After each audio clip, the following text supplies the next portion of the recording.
Hello, friends, and welcome to another episode of the This Is Gonna Hurt podcast with Jay Gordon Duncan and the Capitalize Your Best podcast. Yes, right now we continue to broadcast them simultaneously, and we're going to go forward in that until I figure out a few things.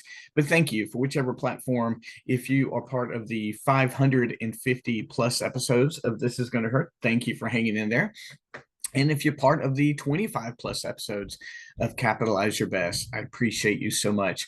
But no matter what, the focus of the show is always trying to find areas in which we can grow, focusing on faith, family, fitness, and finances. And we know that sometimes it's really difficult to grow. So that's why I'm either sharing growth tactics on here, or I'm bringing on people that I think have experienced growth, experienced some challenging times, and have pushed through it. And so we've had some great interviews lately. In last week's response, guys, last week I did a 50 miler recap. I'm recording this on Saturday morning. And so 1 week ago at this time, I was running. I'm going to share a little bit of that with you. But last week I did a recap where I went into just the thoughts of emotions of running the 50 miler and how everyone supported me so well. And so I'm going to go into a little bit of that. But I want to say thank you. Just the support was tremendous, and the outpouring of encouragement from the episode itself. And I really considered whether I wanted to do a part two or not. Because I'll be honest with you, part two episodes, people don't typically listen to them. But I just feel like that's where I'm at right now. So that's what we're going to do. When I went to Las Vegas 7 or 8 years ago, I did a couple of episodes about going to the 10X Growth Con, which interestingly enough is happening, just happened this week in Vegas. Would love to visit that again if I could have, but I remember doing a couple of episodes on that. And but sometimes these episodes are for me as much as they are for you. And so going to do a second one with us here. It's interesting, I went and listened back to the episode. I don't always do that, but I wanted to hear my own reflections, interestingly enough, and it was good to just sit and listen through it and experience it. But I have been in that space all week of the 50 miler.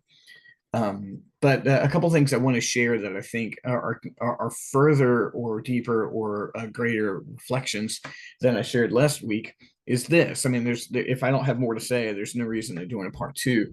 But there's this pattern that comes up after a marathon or an ultra that I had prepared myself for, but I had not prepared myself to this extent. So, for example, a typical marathon training cycle is 16 weeks, 12 to 16.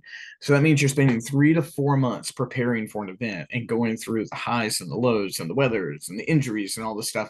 And then you have the event, and however that turns out.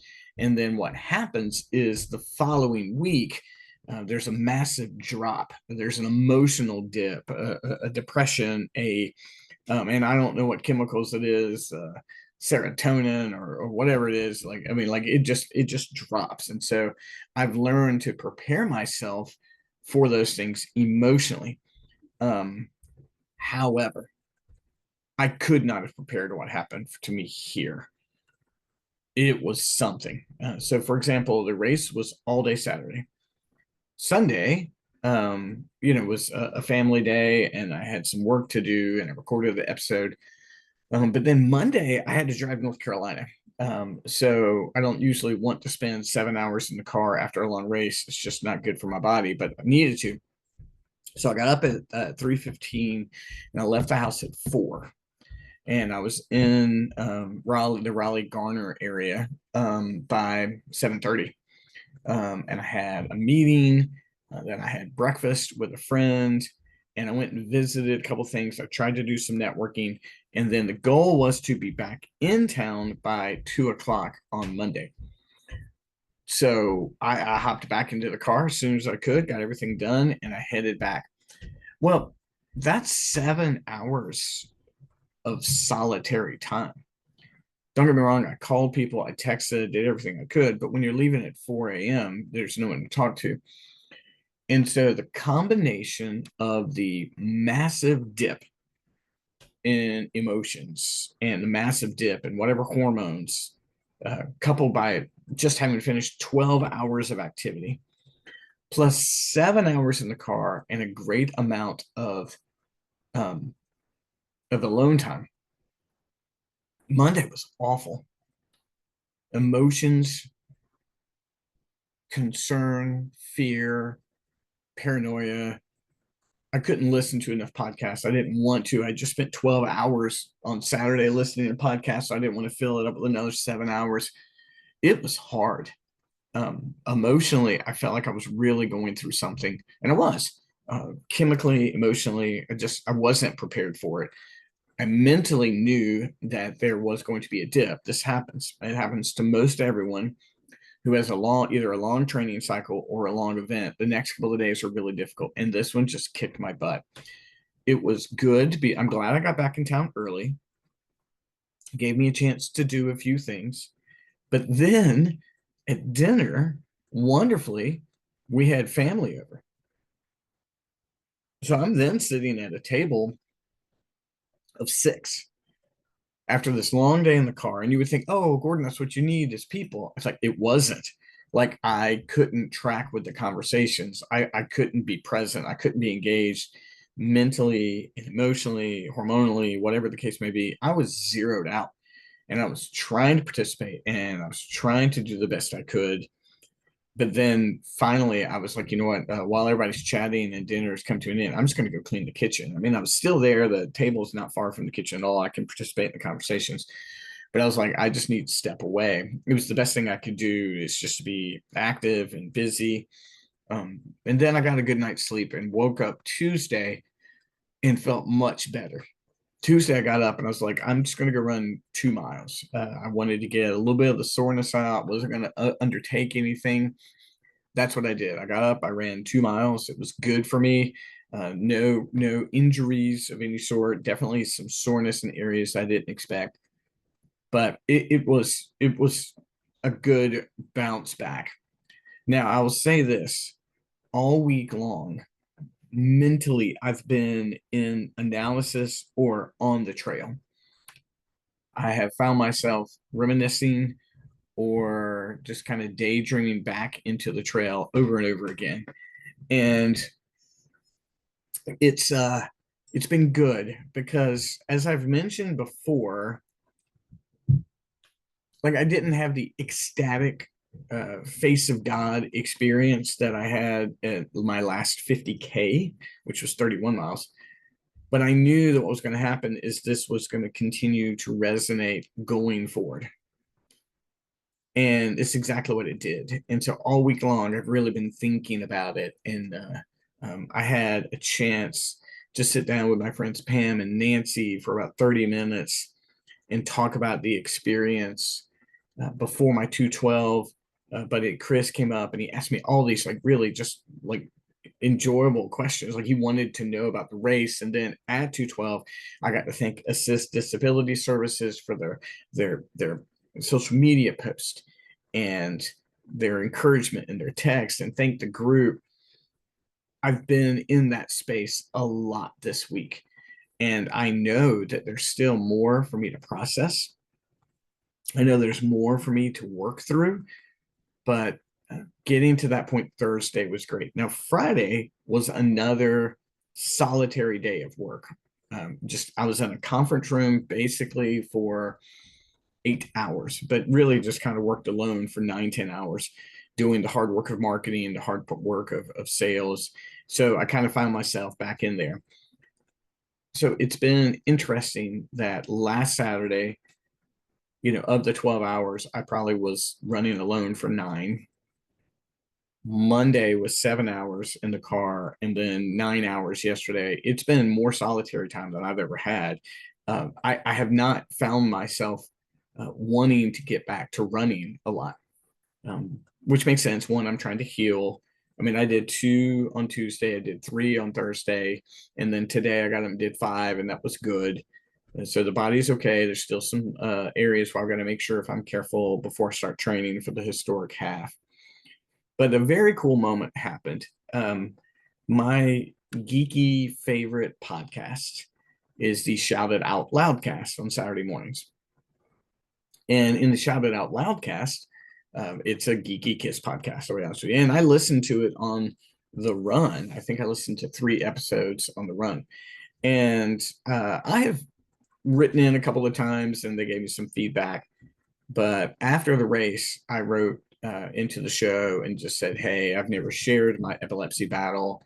One of the ways I do that is endurance running. I looked forward to Saturday episode. It didn't disappoint. And as I'm running today, they read my Facebook post that I wrote to them and were just really, really kind. And I'll be honest with you, it was a huge smile on my face. And so one of the highlights was that, that they mentioned to me. And so Tom and Zeus, I don't think you listen to my show, but if you do, thank you so much. Are you guys are an encouragement. The question I've been asked more than anything else is, am I going to do it again? It's interesting. I could have kept going on Saturday. I realized that. Like, if you had given me a few moments to rest and get some food and hydrate at the end of 12 hours, I could have gone back out. I mean, I had a solid 15-minute per mile walk, run, shuffle that I could have just kept going. I'm wondering what I would do in a 24-hour race. And I'm not saying or signing up for a 24-hour race, but I could have kept going. And so I get it. You in these long endurance races, you just start putting in mileage. And I don't know what my limit is. I'm not ready to test that yet. Would I do another 12-hour race again? Yeah. I would love to have done it with a proper training cycle. When I did the 50K, I was clocking 60, 70 miles a week training. I would love to do that to see what I could really do. How many miles can I really get?